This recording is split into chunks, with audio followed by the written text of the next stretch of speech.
Hello all. నేను మీ రచనా శృంగ వరకు. Welcome to federal Telangana. టాలీవుడ్‌లో తమన్నా లేదా బాలీవుడ్‌లో తమన్నా ఓవరాల్‌గా సౌత్ ఇండియాలో తమన్నాని చూస్తే అదర్ థాన్ కొంత హీరోయిన్ రోల్స్‌లో కొంతవరకు సక్సెస్‌ఫుల్ కెరీర్‌ని చూసిన తర్వాత ఐటెమ్ సాంగ్స్‌లో ప్రతి దాంట్లో కూడా ఆల్‌మోస్ట్ ఆల్ హైయెస్ట్ రెమ్యూనరేషన్ తీసుకొని తన మిడ్ కెరియర్‌లో ఉంది. అయితే సాధారణంగా హీరోయిన్స్ ఎవరైనా సరే వాళ్ళు ఫేడ్ ఔట్ అయిపోయే సమయంలో కొంత ఫార్మ్‌లో ఉండడానికి సెకండ్ ఇన్నింగ్స్ స్టార్ట్ జేస్తారు. లేదు అంటే ఐటెమ్ సాంగ్స్ సెలెక్ట్ జేసుకుంటారు. ఇది తెలిసిన విషయమే. కాకపోతే ఇప్పుడు తమన్నా ఏదైతే హారర్ ఫ్రాంచైజ్ సీరీస్ ఉందో 'రాగిణి ఎంఎంఎస్' ఏదైతే సన్నీ లియోన్ యాక్ట్ జేసిందో, దాని యొక్క థర్డ్ పార్ట్‌లో తనిప్పుడు యాక్ట్ చేస్తాననేటువంటి వార్త బయటికి రావడం అయితే ఆహ్, కొంత ఆశ్చర్యానికి గురి చేస్తుంది భారత సినీ పరిశ్రమని. అలాగే ఇంకొక యాంగిల్‌లో జూస్తే హీరోస్ వైస్ జూస్తే గ్లోబల్ సినిమాలు చేయాలంటే పెద్ద డైరెక్టర్‌తో డిఫరెంట్ లాంగ్వేజెస్‌తో ఒక కమర్షియల్ సెటప్ రెడీగా ఉంది. అయితే హీరోయిన్స్‌కి గ్లోబల్ ఇమేజ్ అంటే కొంత గ్లామర్ డాల్‌గా ఉండడమేనా అనేటువంటి ఒక క్వెషన్‌ని కూడా ఈ సెలక్షన్ అనేది రైజ్ చేస్తుంది. సో, ఈ విషయం గురించి మనతో వివరంగా మాట్లాడడానికి సూర్యప్రకాష్ జోషిలా గారు ఉన్నారు. సూర్యప్రకాష్ జోషిలా గారు సీనియర్ ఫిల్మ్ క్రిటిక్ అలాగే script consultant. So, welcome to federal Telangana Suryaprakash గారు. హాయ్ అండి. సో, మీరు చెప్పండి, మీరు ఆల్‌మోస్ట్ ఆల్ 4, 5 డికేడ్స్ నుంచి సినిమా జర్నీని పర్టిక్యులర్‌గా మన ఇండియన్ ఫిల్మ్ ఇండస్ట్రీ వరకు ప్రెజెంట్ క్వెషన్‌కి కన్‌ఫైన్ అవుదాము. సో, ఇన్ని ట్రాన్సిషన్ మీరు చూసున్నారు గాబట్టి, గతంలో హీరోయిన్స్ సెకండ్ ఇన్నింగ్స్‌ని ఎలా హ్యాండిల్ చేసేవాళ్ళు? అంటే వాళ్ళది అయిపోయింది. ఒక 10, 15 ఇయర్స్ అయిపోయినా, వాళ్ళ గ్లోరీ అయిపోయినాక వాళ్ళు ఎలా హ్యాండిల్ చేసేవాళ్ళు? ఇప్పటి జనరేషన్ 2015 నుంచి చూసుకుంటే హీరోయిన్స్ ఎలా హ్యాండిల్ చేస్తున్నారు? ఆ హ్యాండిల్ చేసే దాని గురించి చెప్పండి. అంటే నిజానికి మన పాత తరం జమున గారు గాని, సావిత్రి గారు గాని, తర్వాత తరం వచ్చేప్పుడు విజయశాంతి గారు గాని, ఇలా తరం మారినప్పుడల్లా జనరేషన్ మారుతూ వచ్చినప్పుడల్లా కూడా వాళ్ళు పాత హీరోయిన్‌లందరూ కూడా సీనియర్స్ అయిపోవడం జరుగుతుందండి. కాపోతే అప్పట్లో ఏంటంటే ఏదో జోక్ ఉంది. నెక్స్ట్ ఏంట్రా అంటే మగవాళ్ళైతే పాలిటిక్స్‌లోకి వస్తారు. మగ హీరోలైతే ఆడవాళ్ళైతే అక్క పాత్రల్లోకెళ్తారని. అంటే అక్క, చెల్లి, ఆ తర్వాత మెల్లిగా అమ్మ, ఆ తర్వాత ఇంకా వాళ్ళ కెరీరు స్టార్‌డమ్ ఉంటే గనక నాయనమ్మ, ఇలా కొన్ని పాత్రల్లోకి పరకాయ ప్రవేశం చేస్తూ మెల్లిమెల్లిగా జర్నీ సాగుతూ ఉండేదండి. ఎందుకంటే వాళ్ళకంటూ కొంత ఇమేజ్, గ్లామర్ ఉంటుంది కాబట్టి, గ్లామర్ అంటే మళ్ళీ వేరే రకమైనది కాదు. ఇమేజ్‌తో కూడినటువంటి ఒక రకమైన గ్లామర్ ఉంటుంది కాబట్టి, దాన్ని క్యాష్ చేసుకోవడానికి తెలుసున్న మొహాలు కావాలి. ఇప్పుడు హీరో తల్లిగా కావాలి, హీరో అక్కగా కావాలి, ఒక కీలకమైన రోల్ ఉంది అనుకున్నప్పుడు సావిత్రి గారినో, లేకపోతే గనక ఈ మధ్య రీసెంట్‌గా మన విజయశాంతి గారినో, కళ్యాణ్ రామ్ గారి సినిమాలో చేశారు, మహేష్ బాబు గారి సినిమాలో చేశారు. ఇలా ఆ జర్నీని డిఫైన్ చేసుకుంటూ నెక్స్ట్ లెవెల్‌కి తీసుకెళ్తూ వస్తున్నారండి. కాపోతే ఏంటంటే ఇప్పుడు మారిపోయింది. ఆ ట్రెండ్ మారిపోయింది. ఇప్పుడు పరిస్థితులు కూడా రోజు రోజుకి మారిపోతూ వస్తున్న పరిస్థితుల్లో గ్లోబల్ మార్కెట్‌లోకి ఇప్పుడు మన 'దీపిక పదుకొనె' గాని, లేకపోతే గనక 'ప్రియాంక చోప్రా' గాని, ఇలా మన ఇండియన్ హీరోయిన్స్ అందరూ కూడా చాలామంది బాలీవుడ్ హీరోయిన్స్ అటువైపు ప్రయాణం పెట్టుకుంటున్నారండి. ప్రయాణం పెట్టుకున్న దశలో ఏంటంటే ఇప్పుడు అంతర్జాతీయ మార్కెట్ అంటే ఇంటర్నేషనల్ మార్కెట్ వేరు. మన సినిమా వేరు, ఇంటర్నేషనల్ సినిమా వేరు అన్నప్పుడు అక్కడ కొద్దిగా బోల్డ్‌గానే క్యారెక్టర్‌లు ఉంటాయండి. దానికి తగినట్టుగా మేము రెడీగా ఉన్నాము అని చెప్పాల్సిన అవసరం ఎవరైతే గనక గ్లోబల్ మార్కెట్‌లో ప్రవేశించాలనుకుంటున్నారో వాళ్ళు ఖచ్చితంగా చేయాల్సిన అవసరం ఉందండి. లేపోతే పలానా వాళ్ళున్నారు ఆ క్యారెక్టర్ తీసుకోవడానికి అని తెలియాలంటే నేను ఇలాంటి క్యారెక్టర్‌లు కూడా చేస్తాను, చేయగలను అని చెప్పాలి. అటువంటి దశలో తమన్నా మనకు తెలిసున్నట్టుగా చాలా ఏళ్లగా మన తెలుగు, తమిళు, హిందీ ఆ తర్వాత సినిమాలు చేస్తూ వచ్చింది. మన తెలుగులో ఎక్కువ సినిమాలు చేశారావిడ. ఆవిడ ఈ మధ్యన రీసెంట్‌గా హీరోయిన్ ఓరియెంటెడ్ సినిమాలు కూడా చేశారు. కాపోతే వర్కౌట్ కాలేదు. తమిళ్‌లో చేశారు, తెలుగులో చేశారు. ఏమి వర్కౌట్ కాలేదు. ఈ నేపథ్యంలో ఏంటంటే ఖచ్చితంగా తను ప్రూవ్ చేసుకోవాలి. లేకపోతే గనక తనకు తనే ఎండ్ కార్డ్ ఏసుకోవాల్సిన పరిస్థితొస్తుంది తన కెరియర్‌కి. ఈ పెళ్లి చేసుకొని సెటిల్ అయిపోవాల్సిన పరిస్థితొస్తుంది. ఈ టైంలో ఆవిడ తీసుకున్న మీరు బోల్డ్ డెసిషన్ అనండి, లేకపోతే గనక ఒక ధైర్యవంతంగా తీసుకున్న ఒక స్టెప్ అనండి ఏదైతేనేమి ఆవిడ ఈ 'రాగిణి ఎంఎంఎస్‌లోకి' ఈ సీక్వెల్‌లోకి ప్రవేశిస్తుందని నేను అనుకుంటున్నాను. సూర్యప్రకాష్ గారు ఒకటి చెప్పండి. ఆహ్, మీ అంతా ఇటువంటి బోల్డ్ స్టేట్‌మెంట్ అంతా మీరన్నట్లు హాలీవుడ్‌కి, అంతర్జాతీయ సినిమాకి we are ready to make అన్నటువంటి ఒక స్టేట్‌మెంట్ అనుకోవచ్చు. అయితే అవునండి. మన ఇండియన్ మూవీస్ పక్కన పెడితే మిగిలిన ఏ హాలీవుడ్ సినిమాల్లోనూ హ్మ్. ఆహ్, పాటలు గాని, ఆహ్, కేవలం ఐటెమ్ సాంగ్సో, కేవలం గ్లామర్ చూపించడానికి ఒక మ్యూజిక్ ట్రాక్ కానీ ఇవి గాని ఉండవు. మైట్ బి బోల్డ్ సీన్స్ ఉండొచ్చు గాక కొన్ని సినిమాల్లో గాని, అంతర్జాతీయ సినిమాల్లో ఉత్తమ సినిమాలుగా పేరు తెచ్చుకున్న వాటిల్లో ఇటువంటి యాంగిల్స్ ఉన్న సినిమాలు తక్కువే. అంటే ఉండుండొచ్చు. అవి జనరల్‌గా చాలా ఉండొచ్చు. అయినప్పటికీ ఎందుకు ఈ ఇమేజ్ అన్నది చాలా స్ట్రాంగ్‌గా ఇంప్రింట్ అయిపోయింది. హాలీవుడ్ అంటే అన్ని అలాంటి సినిమాలు ఉంటాయనే కాదు, అంతర్జాతీయ సినిమాల్లో కూడా చాలా రకాలొస్తున్నా, ముఖ్యంగా హీరోయిన్స్ వరకు చూసుకుంటే వాళ్ళు బోల్డ్‌గా ఉన్నాము, అన్నిటికి రెడీగా ఉన్నాము గ్లామర్ విషయంలో అన్న స్టేట్‌మెంట్‌ని వాళ్ళు వాడుకునేలాగా సినిమా ఇండస్ట్రీ ఆ స్టేజెస్‌లో ఎలా వెళ్ళింది? ఓన్లీ హీరోయిన్స్ ఓరియెంటెడ్ వరకు చూసుకుంటే. అంటే నిజానికి మీరన్నట్టుగా ఉత్తమ సినిమాలు వేరు, ఉత్తి సినిమాలు వేరు. హ్మ్. ఈ 2 వేరు వేరండి. ఉత్తమ సినిమాల్లోనే మన వాళ్ళు యాక్ట్ చేస్తున్నారు. ఉత్తమ వెబ్ సీరీస్‌లోనే ప్రియాంక చోప్రా చేస్తుందని చెప్పి ఏమి లేదండి. తన దాకా వచ్చిన సినిమాల్ని వాటిల్ని అంతర్జాతీయ అంటే ఇప్పుడు నెట్‌ఫ్లిక్స్ గాని, ఇంకోటి గాని వీటిల ద్వారా వరల్డ్ వైడ్ మొత్తం చూస్తున్న పరిస్థితులు. ఇప్పుడు సిటాడెల్ గాని ఇటువంటివన్నీ కూడా గ్లోబల్ మార్కెట్‌ని టార్గెట్ చేసినవండి అవన్నీ. ఆ మార్కెట్‌లోకెళ్ళాలంటే అక్కడ క్యారెక్టర్‌లు అంటే అది బోల్డ్‌గా ఉంటుందంటే ఆ క్యారెక్టర్, ఆ డైరెక్టర్ ఏం రాసారు, ఆ స్క్రిప్ట్ ఏం రాసారనే దాన్ని బట్టి ఉంటుంది. కాకపోతే ఎక్కువ శాతం వాళ్ళు దాన్ని నేచురల్ అంటారు, రియలిస్టిక్ అప్రోచ్ అంటారు. ఆహ్, దానికి తగినట్టుగా మేమున్నామని చెప్పడానికి చేసే ప్రయత్నం అండి ఇది. ఇప్పుడు మీకు ప్రియాంక చోప్రా కెరీర్ చూసుకున్నా కూడా మీకది కనపడుతుంది. అది. తమన్నా కూడా ఆ దారిలో అంటే పూర్తిగా హాలీవుడ్‌కే ఎళ్ళిపోయి సినిమాలు చేద్దామని చెప్పి ప్రయత్నం మొదలెట్టిందని అనుకోవట్లేదు. ఇన్‌కేస్ ఇప్పుడు మొన్న ఆ మధ్యన సమంత ఉందండి. సమంత సిటాడెల్ సీక్వెల్ ఇక్కడ మనకి రీమేక్‌లో ఆవిడకి అవకాశం వచ్చింది. అక్కడ ప్రియాంక చోప్రా చేసినటువంటి క్యారెక్టర్ ఇక్కడ ఈవిడ చేయటం జరిగింది. అలాంటి పెద్ద పెద్ద క్యారెక్టర్‌లు కూడా అమెజాన్, నెట్‌ఫ్లిక్స్ ఇటువంటివి పెద్ద పెద్ద సంస్థలు తీసే వాటిలో కూడా గ్లోబల్ ప్రపంచమంతా చూసేటువంటి ఆఫర్‌లు తన దాకా రావాలంటే గనక కేవలం తనకా ఈ సౌత్ ఇండియాకే పరిమితమైన దాన్ని కాదు. లేకపోతే బాలీవుడ్‌లో చిన్న చిన్న మీరన్నట్టుగా నేను డాన్సులు మాత్రమే ఏస్తాను. లేకపోతే ఐటెమ్ సాంగులకే పరిమితం అన్నది దాన్ని స్టేజ్‌ని దాటాల్సిన అవసరం ఉందండి. లేకపోతే గనక ఎవరు పట్టించుకోరు. పట్టించుకోకపోతే గనక ఇక తన కెరీర్ అంతమైపోతుంది. గాబట్టి ఖచ్చితంగా నేను ఎలాంటి పాత్రనైనా చేయగలుగుతాను.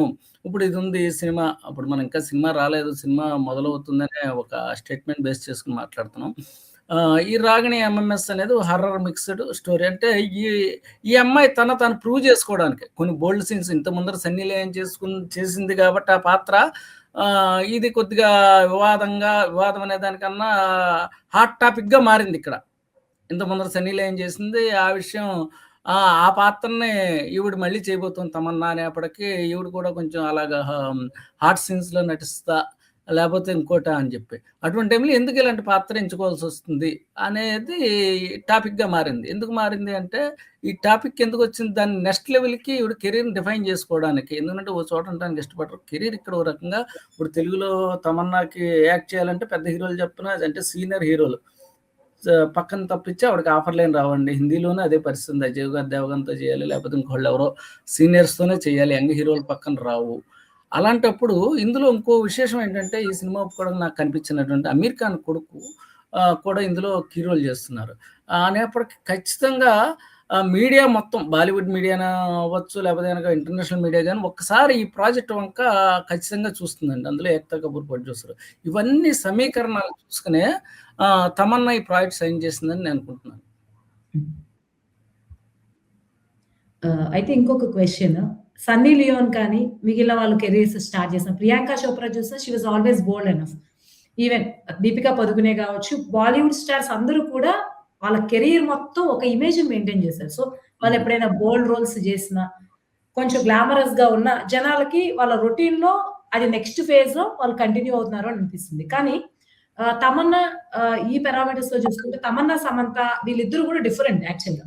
సమంత అప్పటి వరకు ఒక మార్క్ తెచ్చుకొని సడెన్‌గా ఫ్యామిలీ మ్యాన్ చేసేసరికి చాలా అది బోల్డ్ రోల్ అయినా, ఎక్కువ బోల్డ్ రోల్ ఏం కాదు. అయినప్పటికీ చాలా ఈవెన్ ఐటెమ్ సాంగ్స్‌లో కూడా చాలా కాంట్రోవర్సీ‌లో ఇరుక్కుంది.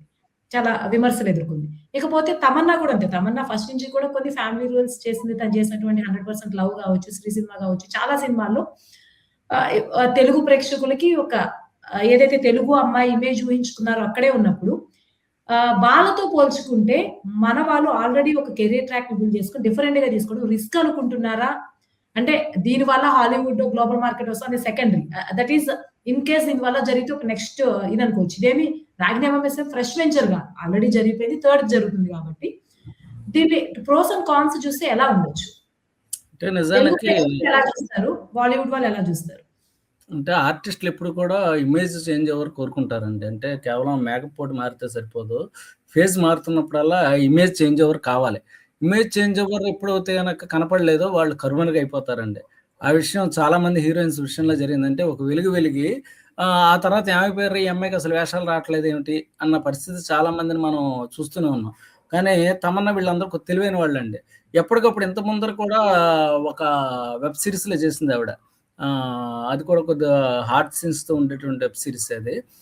అది కూడా చేసినప్పుడు ఖచ్చితంగా అందరూ మాట్లాడారు. ఏంటి తమన్నా ఇలా ముందర మాట్లాడాలి. ఇప్పుడు మనకేదో చర్చిలో మాట చెప్తాడు బ్రిటన్ ప్రధాని.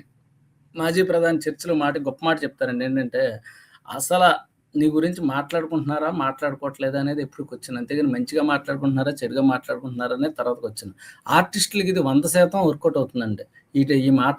ఎందుకంటే అసలు మీడియాలో లేవనుకోండి, వాళ్ళు లేరనుకోండి. ఇప్పుడు ఇన్‌స్టాలో పెట్టేది, ఫోటోలు పెట్టేది దానికోసమే, ఫోటో షూట్లు చేసేది దానికోసమే. ఇలాంటి సినిమాలు ఒప్పుకునేది అనుకోదు. ఎందుకంటే ముందర అసలు జనం మాట్లాడాలి. మాట్లాడుకుంటేనే తర్వాత 2 సినిమాలు ఓహో! తమన్నా ఉంది కదా! అని. ఎందుకంటే ఈ స్పీడ్ యుగంలో అంత మర్చిపోతూ ఉంటారు. ఇటువంటప్పుడు ఖచ్చితంగా తనకున్న ఇమేజ్ ఏదైతే ఉందో, ఇప్పుడు 'బాహుబలిలో' అవంతికలో ఆ క్యారెక్టర్ అవంతిక క్యారెక్టర్ చేస్తానంటే కుదరదు. ఆ ఇమేజ్‌ని తనంతట తానే బ్రేక్ చేయాలి. ఇప్పుడు అలా అని చెప్పి తీసుకున్న నిర్ణయం అని నేను అనుకుంటున్నాను. ఎందుకంటే ఇమేజ్ చేంజ్ ఓవర్ లేకపోతే గనక ఆర్టిస్ట్ నిలబడరండి. అలాగే ఉండిపోతారు. అక్కడే ఉండిపోతారు. తర్వాత కెరీర్‌లు ఉండవు. అవే క్యారెక్టర్‌లు చేస్తానంటే. ఓకే. ఇంకొకటి చెప్పండి సూర్యప్రకాష్ గారు. ఆహ్, 'దీపిక పదుకునే', 'ప్రియాంక చోప్రా', 'సమంత', 'తమన్నా' వీళ్ళని అబ్జర్వ్ చేసినప్పుడు వీళ్ళందరిలో 'ప్రియాంక చోప్రా' చాలా యూనిక్‌గా కనిపిస్తుంది. అవునండి. అంటే ఒక వ్యక్తి అంటే యాక్టింగ్‌లో గావచ్చు, దేనిలో అయినా గావచ్చు, ఇంకో క్వాలిటీ ఏదో ఉంటుంది అదర్ థాన్ యాక్టింగ్. అంటే వీళ్ళందరూ యాక్టింగ్‌లో ఒకే స్టాండర్డ్స్‌తో ఉండుండొచ్చు గాక, ఒకేలా నటించొచ్చు గాక, సక్సెస్ ట్రాక్ ఒకేలా ఉండొచ్చు గాక. కానీ ఎక్కువ వినిపించే పేరు మాత్రం ప్రియాంక చోప్రా. చోప్రా కూడా ఫెయిల్యూర్స్ ఉన్నాయి.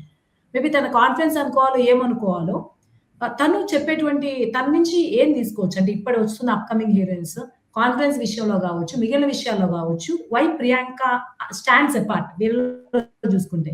తను సక్సెస్సా, ఫెయిల్యూరా నెక్స్ట్ విషయము. కానీ తన గురించి తనని చూసినప్పుడు అందరూ ఒక ఇన్‌స్పిరేషన్‌గా ఫీల్ అవుతారు. ఈవెన్ మిగిలిన అందరు హీరోయిన్స్‌తో పోల్చుకుంటే దే ఆమె సక్సెస్‌కి, ఫెయిల్యూర్‌కి సంబంధం లేకుండా ఆమె ఒక సక్సెస్‌ఫుల్ వుమెన్ అయింది. దాన్నెలా చూడొచ్చు? అంటే నిజానికి హీరోయిన్స్ ఒక స్టేజ్‌కి హీరోయిన్ ఒక స్టేజ్‌కెళ్ళిపోయిన తర్వాత తమను తాము నిలబెట్టుకోవడానికి ఏంటంటే ఎలాగైనా ఆఫర్స్ వస్తాయనే దానికన్నా నెక్స్ట్ లెవెల్‌కెళ్ళటం ఎలా? అనే దాని మీద ప్రియాంక చోప్రా మొదటి నుంచి కూడా ఎప్పుడైతే ఆవిడ హాలీవుడ్‌కెళ్ళటానికి స్టెప్స్ తీసుకుందో, అంటే బాలీవుడ్‌లో ఆ రోజున పరిస్థితి అమ్మాయి ఆవిడది బానే ఉందండి. మంచి స్థాయిలోనే ఉంది. వెంటనే అక్కడేం పెద్ద భయంకరమైన ఆఫర్‌లేం కాదవి. అయినా సరే తను నెక్స్ట్ లెవెల్‌కెళ్ళాలి అన్న ఒక కోరికతోటి ఆవిడ ఆ స్టెప్ ఎప్పుడైతే తను ముందుకెళ్ళాలి అని చెప్పి తీసుకోవడం అంటే ప్రియాంక చోప్రా కెరీర్‌ని మనం మొదటి నుంచి గమనిస్తే గనక మన తెలుగులో చాలామంది తెలియని విషయం ఏంటంటే ప్రియాంక చోప్రా మొదట్లో తెలుగులో కూడా సినిమా చేసింది. అది తెలుగులో ఆగిపోయింది ఆ సినిమా. ఆ సినిమా కెరీర్ ప్రారంభంలోను. అంటే ఆవిడ మొదటి నుంచి కూడా ప్రయత్నాలు చేస్తూనే ఉంది. అటు తెలుగులో ఇక్కడికి వద్దామని ప్రయత్నం చేసింది. దురదృష్టవశాత్తు లేకపోతే ఆవిడ అదృష్టం బాగుండో ఇక్కడ సక్సెస్ అయితే ఇక్కడే తెలుగులో వెలుగునేమో ఇట్ మే బి. అసలు ఆ సినిమా రిలీజ్ కాకపోవడంతో రిలీజ్ కాలేదు, పూర్తి కాలేదు, ఆగిపోయింది. తర్వాత నెక్స్ట్ స్టెప్‌కెళ్ళింది. బాలీవుడ్‌లో ఉంది ఆవిడ. బాలీవుడ్‌లో మంచి స్థాయికెళ్ళింది.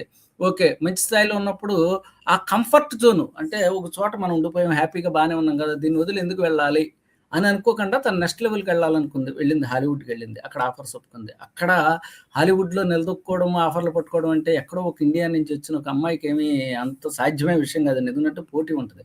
ఇంకోటేంటంటే ఇప్పుడు ప్రపంచం గూడా ఇక్కడ మార్కెట్ మనకి ఇండియా మార్కెట్ అనేది చాలా పెద్దది కాబట్టి ఇక్కడి నుంచి వచ్చే వాళ్ళకి ఆహ్వానం పలుకుతున్నారు. ఆ విషయం అమ్మాయి అర్థం చేసుకుంది. అక్కడికెళ్ళిన తర్వాత ఒక పీఆర్ మెయింటైన్ చేసింది. అక్కడ కుర్రోడిని పెళ్లి చేసుకుంది ఆ అమ్మాయి. అలా తన పరిస్థితులు చుట్టూతా ఉండేటువంటి పరిస్థితులన్నిటిని తనే మార్చుకుంటూ వచ్చింది. ఎవరో మారుస్తారు లేకపోతే ఇంకోటేదో అద్భుతం జరుగుతుందని దానికన్నా అమ్మాయిలో ఉన్న గొప్ప గుణం ఏంట్రా అంటే ఎప్పటికప్పుడు నెక్స్ట్ లెవెల్‌కి ఇవాళుంది. మళ్ళీ వచ్చింది. నేను హాలీవుడ్‌లో బానే ఉన్నాను కదా! కంఫర్ట్ జోన్‌లో అనుకోకుండా మళ్ళీ వచ్చి 'వారణాసి' సినిమా చేస్తుంది ఇవాళ.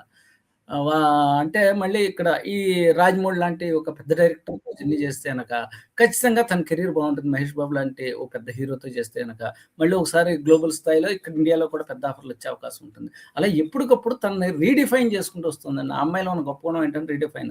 రెండోదేంటంటే మీరన్నట్టుగా కాన్ఫిడెన్స్ లెవెల్స్ ఆ అమ్మాయిలో మనం అమ్మాయి ఇంటర్వ్యూలు గాని, ఇంకోటి గాని చూసినప్పుడు ఎక్కడ చిన్న బెరుకు గాని, ఇంకోటి గాని లేకపోతే ఇది మాట్లాడితే ఏంటన్నట్టు తన నోరు చాలా కంట్రోల్‌గా ఉంటుంది. అలాగే తన కాన్ఫిడెన్స్ లెవెల్స్ కూడా చాలా ఎక్కువగా ఉంటాయి. అందుకని మనకి ఆ అమ్మాయి ఎక్కడ వివాదాల్లో ఎక్కడ కనపడదండి. ఇవన్నిటిని జాగ్రత్తగా నేనేమంటానంటే ఆ అమ్మాయిని ఒక ప్లానింగ్ స్టార్. అంటే ప్లానింగ్ చాలా జాగ్రత్తగా ప్లాన్ చేసుకుంటూ స్టెప్ బై స్టెప్ దానికి అదృష్టం కూడా కలిసి రావచ్చు. ఎంత ప్లాన్ చేసినా కెరీర్ ఎదుగుదల లేని వాళ్ళు చాలా మందుంటారు. వీటిలన్నిటిని తను అధిగమించి నెక్స్ట్ స్టెప్‌కెళ్ళి అక్కడి నుంచి మళ్ళీ ఇక్కడికొచ్చి 'వారణాసి' సినిమా చేస్తుందది ఆవిడ. ఇప్పుడు తమన్నా కూడా వాళ్ళు కూడా గమనిస్తూ ఉంటారు కదా! తమ నెక్స్ట్ స్టెప్ ఏంటనేది. ఇట్ మే బి వాళ్ళు ఆవిడని ఫాలో అయ్యుండొచ్చు. ఇప్పుడు ఎందుకంటే ఒక సక్సెస్‌ఫుల్ వ్యక్తిని ఫాలో అవ్వటం మూలంగా.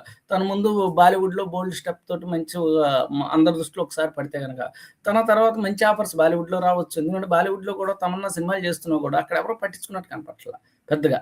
ఈవిడ మీద దృష్టి లేదు. ఎందుకంటే అది వయసు పెరుగుతున్న వయసు అవ్వచ్చు, లేపోతే గనక పోటీ యంగ్ హీరోయిన్స్‌తో పోటీ అవ్వచ్చు. ఇంకోటి రకరకాల కారణాలతో. ఇప్పుడు తాను ప్రూవ్ చేసుకోవాలి. ప్రియాంక చోప్రాలో ఉన్న గొప్పతనం ఏంటిరా అంటే ఆవిడ ప్లానింగ్. ఆ ప్లానింగ్‌తో ఎవరైతే గనక ఖచ్చితంగా వెళ్తారో నెక్స్ట్ స్టెప్ ఏంటి అనే ఆలోచన ఆ అమ్మాయిలో చాలా గొప్పగా ఉండే సుగుణం అండి. అది ఎవరు ఫాలో చేసినా కూడా వాళ్ళు నెక్స్ట్ లెవెల్‌కెళ్తారు. అది తమన్నా చేస్తుందేమో అని అనుకుంటున్నా. ఓవరాల్‌గా 'సూర్యప్రకాష్' గారు ఇప్పుడు సెకండ్ ఇన్నింగ్స్‌లో ఉన్న హీరోయిన్స్ దీన్నొక లెసన్‌గా చూడాలా? లేకపోతే గతంలో సెకండ్ ఇన్నింగ్స్‌లో కూడా సక్సెస్‌ఫుల్ అయిన స్టార్స్ నుంచి నేర్చుకోవాల్సిన పాఠాలేమున్నాయా? ఓవరాల్‌గా తమన్నా ఎపిసోడ్ నుంచి సెకండ్ ఇన్నింగ్స్‌లో ఉన్న హీరోయిన్స్ ఏం నేర్చుకోవచ్చో చెప్పండి. అంటే అందరూ కూడా ఆ టైంకి ఆఫర్ వచ్చినప్పుడు అందిపించుకోగలుగుతారు. ఇంకోటి పిఆర్ మెయింటెనెన్స్ అంటే గొప్పగా 'ప్రియాంక చోప్రా' లాగా నేనంటుంది ఈవెన్ విత్ హ్మ్. కంపారిజన్ సెకండ్ ఇన్నింగ్స్ ప్రతి ఒక్కళ్ళకి వస్తదని తెలుసు. అవును. అప్పటికప్పుడు ఎందుకంటే అప్పటికే సెకండ్ ఇన్నింగ్స్‌లో ఉన్నవాళ్ళు 10, అంటే 15 మంది హీరోయిన్‌లు ఆ! ఉంటారు. అందరికీ రావు. వాళ్ళందరూ ఎట్లా ఆఫర్ ప్లాన్ ఆఫ్ చేస్తున్నారు. ఆఫర్ రావడం అనేది పెద్ద విషయం ఏం కాదండి. హ్మ్. ఆఫర్‌ని అందిపుచ్చుకొని ఎవరైతే దాన్ని నిలబెట్టుకుంటారో వాళ్ళు గొప్పవాళ్ళవుతారు. ఇక్కడ చాలా మందికి ఆఫర్స్ వస్తాయి.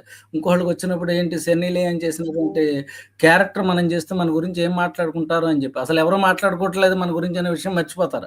మర్చిపోయి ఏమో హ్మ్. రేపొద్దున్న 'సన్నీ లియోన్' చేసినటువంటి ఈ 'రాగిణి ఎంఎంఎస్' అనే సినిమా చేస్తే నా గురించి జనాలేం మాట్లాడుకుంటారని భయం ఉండొచ్చు. ఆ హ్మ్. భయాన్ని ఎవరైతే దాటుతారో వాళ్ళు 'ప్రియాంక చోప్రా' అవుతారండి వాళ్ళు. అది తమన్నా అనే హ్మ్. ఇమేజ్ నుంచి ప్రియాంక చోప్రా అనే ఇమేజ్‌కెళ్ళాలంటే ఖచ్చితంగా తమను దాటాలి. ఎవరేమనుకుంటారనే దానికన్నా తాను ఎటు వెళ్తే గనక ప్రయాణం సుజావుగా సాగుతుంది. పర్ఫెక్ట్‌గా ఉంటుంది. కెరీర్ బాగా ప్లస్ అవుతుంది కెరీర్ అని ఎవరైతే అనుకుంటారో వాళ్ళు ముందుకెళ్తారండి. వాళ్ళు ప్రియాంక చోప్రా అవుతారు. Hmm. Okay. Thank you so much Suryaprakash garu. Let us see Tamannaah గాని, మిగిలిన హీరోయిన్‌లు గాని నెక్స్ట్ ప్రియాంక చోప్రా అంత కాన్ఫిడెంట్‌గా ఉంటారా? లేదా సెకండ్ ఇన్నింగ్స్ అని వేచి చూడాల్సిందే. Thank you so much Suryaprakash గారు ఈ డిస్కషన్‌లో పార్టిసిపేట్ చేసినందుకు. ఇంతటితో చర్చను ముగిద్దాం. థాంక్ యూ అండి.